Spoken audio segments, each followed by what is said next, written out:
এই ভ্রমণের স্বার্থে অনেকগুলি উপজেলা লেভেলের আমার ভ্রমণ করার সুযোগ হয়েছে। তো যতগুলি উপজেলায় গিয়েছি দেখেছি, আমার খুব ভালো লেগেছে।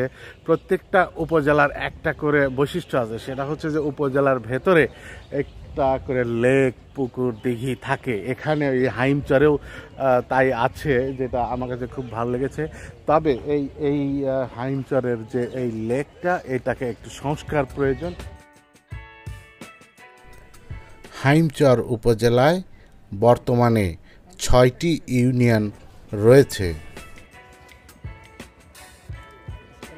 হাইমচর উপজেলার মেইন বাজার শহর এইটি। আমার কাছে যতটুকু মনে হয়েছিল বা আমি দূর থেকে যতটুকু মনে করেছিলাম, কিন্তু আমার সেই প্রত্যাশার চাইতে অনেক বেশি বড় এই হাইমচর বাজার।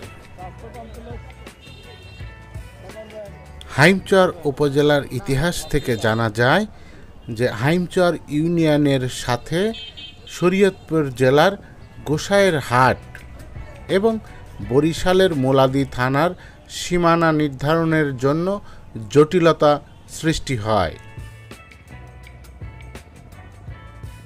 এমত অবস্থায় হেমবাবু নামক একজন দক্ষ কালেক্টরেটে নিয়োগ করা হয়। তিনি সঠিকভাবে সীমানা নির্ধারণের জন্য অত্যন্ত দক্ষতার সাথে 3টি জেলার সীমানা নির্ধারণ করেন। হেমবাবু যেহেতু অত্যন্ত সফলতার সঙ্গে 3টি জেলার সীমানা নির্ধারণ করতে পেরেছিলেন, সেই সময় হেমবাবুর জয় জয়কার হয়েছিল এবং সেই হেমবাবু থেকেই হাইমচর নাম হয়েছে, এমন একটি তথ্য পাওয়া যায়। অন্য আরেকটি মত পাওয়া যায় যে বিক্রমপুরের একজন জমিদারের অত্র এলাকায় ছোট্ট একটি জমিদারি স্টেট ছিল।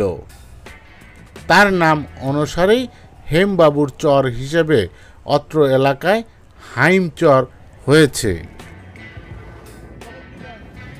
হাইমচর উপজেলাটি পদ্মা ও মেঘনার মিলনস্থলে অবস্থিত। হাইমচর উপজেলা এক সময় চাঁদপুর জেলার বৃহৎ ব্যবসা বাণিজ্যের কেন্দ্র ছিল।